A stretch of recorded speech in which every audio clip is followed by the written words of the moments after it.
Hello friends, आज का जो टॉपिक है वो ऑपरेटिंग सिस्टम की क्लासेस के से रिलेटेड है। तो जो मैंने 3 जो शेड्यूलिंग थी सीपीयू शेड्यूलिंग, वो पहले वाले जो वीडियो में डिस्कस कर दी। अब आगे की जो शेड्यूलिंग है वो अभी डिस्कस करेंगे। तो पहले आती है प्रायोरिटी शेड्यूलिंग। प्रायोरिटी शेड्यूलिंग में अपन लेते हैं मोड, इसमें होता है प्रिमिटिव एंड अपन किसके बेस पे अपन इसको आइडेंटिफाई करते हैं प्रायोरिटी, कि जिसकी हाई प्रायोरिटी होगी उसको पहले एग्जीक्यूट करना है।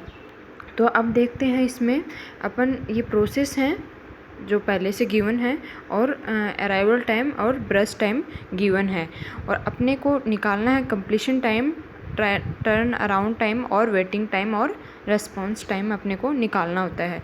तो ये मैंने एक ग्रांट चार्ट ले रखा है, उसके बेस पे अपन इसको कैसे एग्जीक्यूट करते हैं। तो जो प्रोसेसेस हैं उनके साथ में अब प्रायोरिटी दे रखी है। P1 प्रोसेस की 10 प्रायोरिटी है, P2 की 20, P3 की 30 और P4 की 40 प्रायोरिटी है। तो अब किसकी प्रायोरिटी हाई है, अपन पहले अराइवल टाइम 0 से स्टार्ट करते हैं ग्रैंड चार्ट में। उसमें देखेंगे 0 में कौन से जो प्रोसेस हैं वो अराइव हो चुके।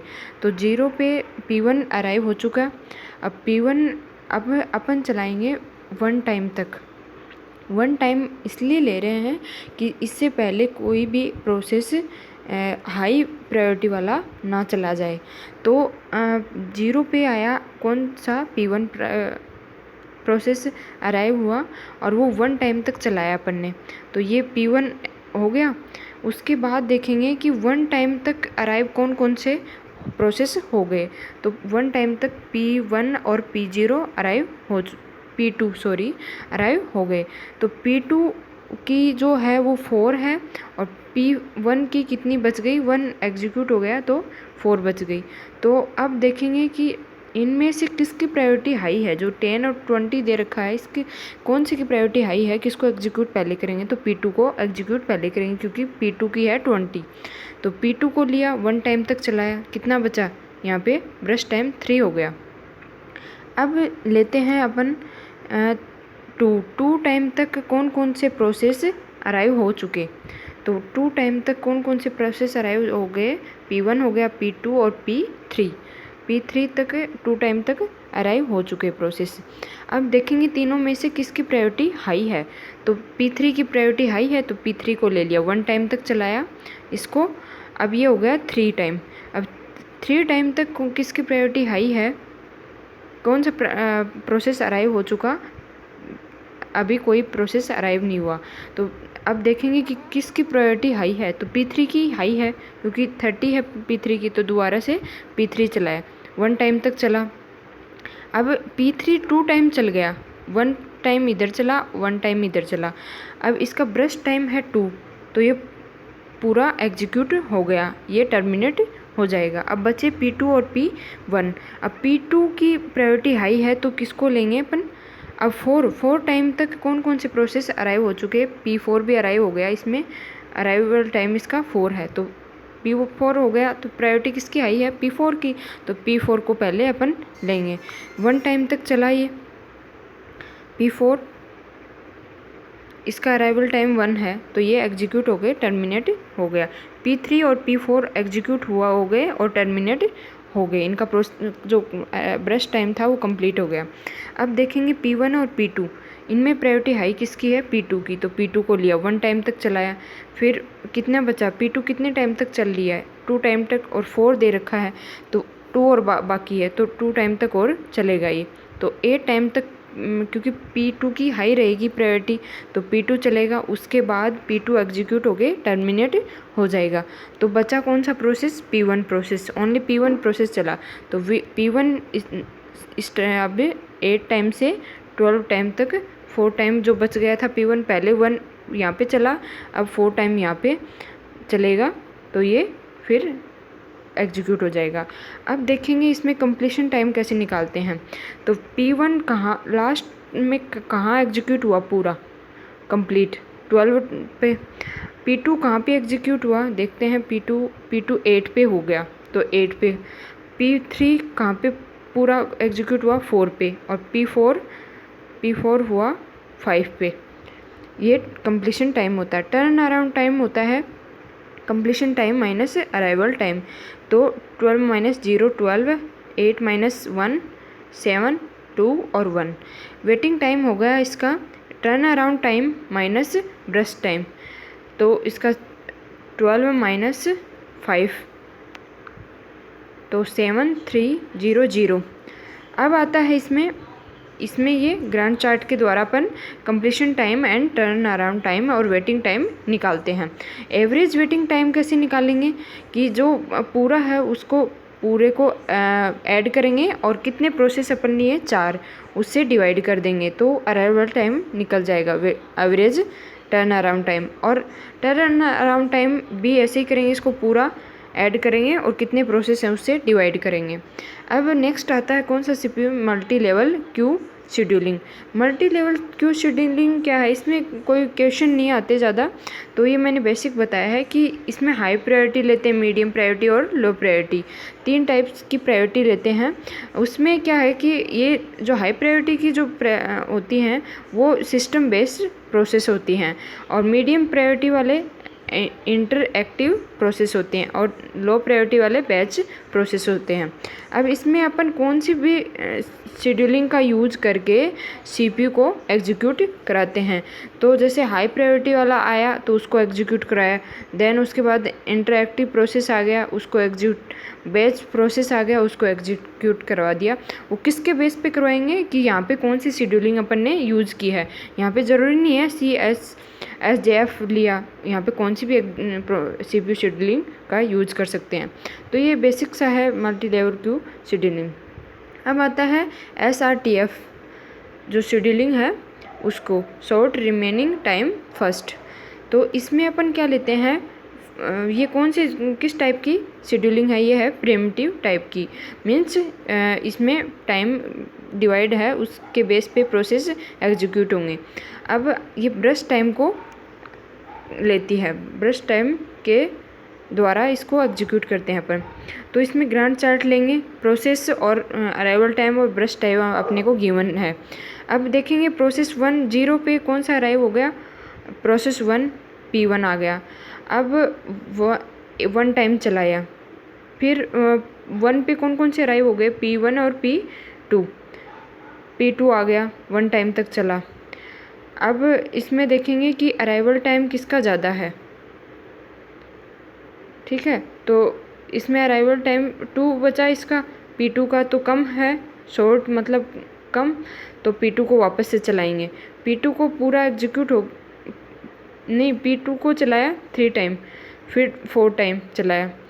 उसके बाद देखें कौन से प्रोसेस अराइव हो गए, तो सारे प्रोसेस अराइव हो गए 4 टाइम तक।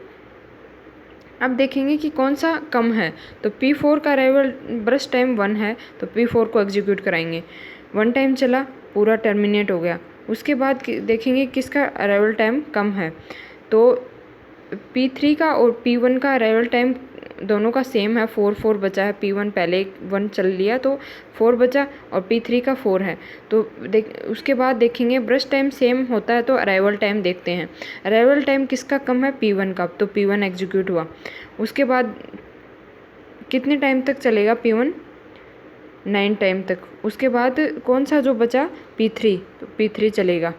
तो ये होता है शॉर्ट रिमेनिंग टाइम फर्स्ट। इसमें कंप्लीशन टाइम मैंने बताया कब लास्ट में एग्जीक्यूट हुआ, 9 पे एग्जीक्यूट हुआ P1, P2 कब एग्जीक्यूट हुआ 4 पे, P3 कब एग्जीक्यूट हुआ 13 पे, P4 5 पे। तो ये अपन देख लेंगे, turn around time completion time minus arrival time, तो ये निकल जाएगा। वेटिंग टाइम निकालेंगे तो turn around time minus brush time, तो ये निकल जाएगा।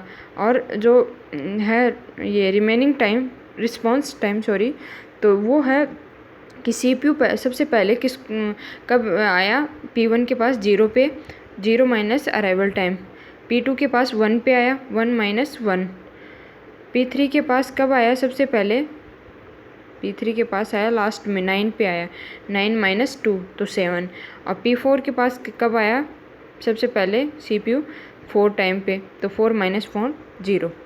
तो ये इसका है SRTF। अब निकाल लेंगे इसमें average turn around time and waiting time. ये मैंने बता दिया कि इसको पूरे को ऐड करके कितनी प्रोसेस हैं उससे डिवाइड कर देंगे। अब आता है नेक्स्ट टॉपिक, प्रोसेस सिंक्रोनाइजेशन। अब ये प्रोसेस सिंक्रोनाइजेशन होता क्या है, इसको 2 टाइप से डिवाइड किया प्रोसेस को, cooperative process and interdependent process. अब इंटरडिपेंडेंट प्रोसेस क्या होती हैं, वो क्या है कि इतना इसमें जो सिलेबस में नहीं है, ओनली कोऑपरेटिव प्रोसेस को डिटेल में बताया है। तो अब देखेंगे कोऑपरेटिव जो प्रोसेस हैं वो क्या शेयर करती हैं। तो वेरिएबल भी हो सकता है, मेमोरी शेयर करती हैं। वो क्या क्या शेयर कर सकती हैं, वेरिएबल, मेमोरी, कोड हो सकता है, रिसोर्सेज हो सकते हैं, रिसोर्सेज कोई भी हार्डवेयर वो शेयर कर सकते हैं प्रोसेसेज। तो वो आता है कोऑपरेटिव प्रोसेस। अब कोऑपरेटिव प्रोसेस जैसे P1 प्रोसेस है, ये P2 प्रोसेस है। अब इसमें क्या कर रहे हैं अपन कि जैसे x वेरिएबल दे रखा है शेयर्ड, तो जो शेयर्ड वेरिएबल है उसको अपन ने इंटीजर डिफाइन कर दिया, उसकी वैल्यू है 5, फिर प्लस प्लस किया sleep and shared equal to x। तो अब इसमें P2 की जो प्रोग्राम है इसमें y को माइनस माइनस कर दिया, तो जो शेयर्ड जो इंटीजर है उसकी वैल्यू अपन ली 5 प्लस कितना हो गया 6 स्लीप। जो स्लीप है यहाँ पे इसका मतलब है 1 टाइम वो वेट करे, उसको इनपुट आउटपुट ने ले लिया तो वो दूसरे इस प्रोसेस को एग्जीक्यूट करने लग जाएगा। तो इसमें भी स्लीप 1 दे दिया, तो इसका मतलब वो इसमें वेट करे CPU, तो CPU क्या करेगा, दूसरे इस प्रोसेस को ले लिया। तो शेयर्ड की वैल्यू कितनी हो गई, प्लस प्लस किया तो 6 हो गई, 5 थी, और इसमें माइनस माइनस किया तो इसके 4 हो गई। तो ये होती है कि जैसे इसने स्लिप दे दिया, मतलब मेरे को काम है वेट करो, तो 1 सेकेंड या 1 मिनट, तो इसने प्रोसेस ने ले लिया, इसने कहा तो इसने ले लिया CPU को। तो ये होती है rest condition. Rest condition means इस प्रोसेस से इस प्रोसेस पे एंड इस प्रोसेस से इस प्रोसेस पे। तो अब देखते हैं कि जैसे इंटीजर शेयर की वैल्यू थी 5, अब यहाँ पे हो गई 6 P1 प्रोसेस पे, और P2 प्रोसेस पे हो गई 4 और 6 और थी 5। तो ऐसे कैसे हो सकता है, जैसे एक वैल्यू ली अपने को, पहले उसको माइनस किया तो 4 हो गई, उसको प्लस किया तो 5 होनी चाहिए ना, एज इट इज़ वैल्यू आनी चाहिए, बट यहाँ पे आ रही है 6। तो ये क्या है, रेस्ट कंडीशन। तो आनी चाहिए 5 पर ये 6 आ रही है, और माइनस किया तो 4 आ रही है। तो ये एक रेस्ट कंडीशन होती है। अब इसको सॉल्यूशन इसका क्या है। अब सेकंड टॉपिक आता है critical section. It is a part of program where shared resources are accessed by various process. ये एक क्रिटिकल जो सेक्शन है वो एक प्रोग्राम का ही पार्ट है, और अपन शेयर करते हैं रिसोर्सेज को बाय वेरियस प्रोसेसेस में। जैसे इस प्रोसेस से इस प्रोसेस को शेयर किया, इससे इसमें जो शेयर्ड वेरिएबल यूज़ किया है वो एक क्रिटिकल सेक्शन में आता है। सिंक्रोनाइजेशन मैकेनिज्म कौन कौन सी होती हैं, तो जो 4 मैकेनिज्म होती हैं सिंक्रोनाइजेशन की। पहला है म्यूचुअल एक्सक्लूजन, दूसरा है प्रोग्रेस, तीसरा है बाउंड वेट, और फोर्थ है non related to hardware speed. तो इसमें क्या है कि ये 4 जो कंडीशन हैं वो रूल हैं वो फॉलो करने पड़ते हैं प्रोसेस को। उसमें ये जो अपन रेस कंडीशन है, क्रिटिकल सेक्शन है, उनको अपन हटा सकते हैं। तो इसमें म्यूचुअल एक्सक्लूजन क्या होता है, जैसे ये P1 प्रोसेस है, P1 प्रोसेस ये क्रिटिकल सेक्शन क्या होता है, जो भी अपन शेयर कर रहे हैं कोड को वो एक क्रिटिकल सेक्शन में आता है। जैसे ये प्रोग्राम है, कोई ये एक प्रोग्राम है, मान लो ये एक प्रोग्राम है, दूसरा ये प्रोग्राम है। जो नहीं है, जो कॉमन कोड नहीं है वो क्रिटिकल सेक्शन में नहीं आएगा। जैसे ये XY है, इसमें AB है, ये क्रिटिकल सेक्शन में नहीं आएगा। इसमें काउंट जो ले रखा है कोड में, ये काउंट प्लस प्लस, तो ये क्रिटिकल सेक्शन में है। अब क्रिटिकल सेक्शन में आने के लिए एक होती है एंट्री सेक्शन, पहले एग्जीक्यूट होता है, उसके बाद होता है क्रिटिकल सेक्शन एग्जीक्यूट, और लास्ट में होता है एग्जिट सेक्शन होता है। तो अब आता है म्यूचुअल एक्सक्लूजन। क्या होता है कि जैसे क्रिटिकल सेक्शन का कोड है ये, अब P1 प्रोसेस इसमें एंट्री सेक्शन को एग्जीक्यूट किया, देन क्रिटिकल सेक्शन में आ गया, तो P2 जो प्रोसेस है वो इस क्रिटिकल सेक्शन को एग्जीक्यूट नहीं कर सकता, इसके अंदर नहीं आ सकता। यदि आ गया तो ये जो कंडीशन है म्यूचुअल एक्सक्लूजन, ये फॉलो नहीं होगी, और ये P2 नहीं आया, ब्लॉक हो गया, P1 को एग्जीक्यूट कर रहा है क्रिटिकल सेक्शन कोड को, तो ये म्यूचुअल एक्सक्लूजन प्रोग्राम जो कंडीशन है वो फॉलो हो रही है। अब आता है प्रोग्रेस। प्रोग्रेस होता है जैसे P1 प्रोसेस है, P2 प्रोसेस है, अब P2 प्रोसेस है वो आना चाहता है क्रिटिकल सेक्शन में, P1 प्रोसेस उसको आने नहीं दे रहा, तो वो हो रही है प्रोग्रेस, कि वो फॉलो नहीं हो रहा, इसको मतलब P2 जा रहा है तो उसको जाने दो, तो ये एक होती है प्रोग्रेस। थर्ड आता है बाउंड वेटेड। बाउंड वेट का मतलब है यहाँ पे कि जैसे P1 क्रिटिकल सेक्शन जो कोड है P1 का, तो P1 तो इन्फिनिटी तक उसको एग्जीक्यूट कर रहा है और P2 0 टाइम तक एग्जीक्यूट कर रहा है।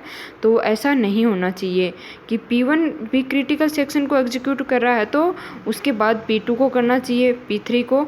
ऐसा नहीं है कि 10 टाइम P1 ने कर लिया, 1 टाइम P2 कर रहा है तो कोई बात नहीं है, बट P2 0 टाइम कर रहा है और P1 10 टाइम तक उसको क्रिटिकल सेक्शन को एग्जीक्यूट कर लिया, तो वो फॉलो नहीं होगी, ये कंडीशन थर्ड वाली।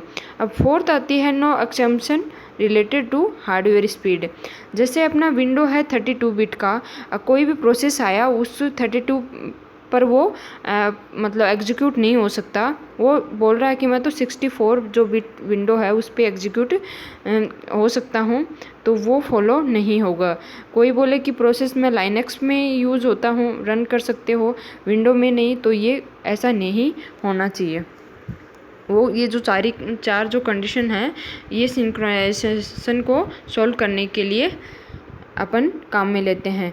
तो थैंक यू दोस्तों, आपको अच्छा लगे वीडियो तो लाइक एंड सब्सक्राइब ज़रूर करना प्लीज़।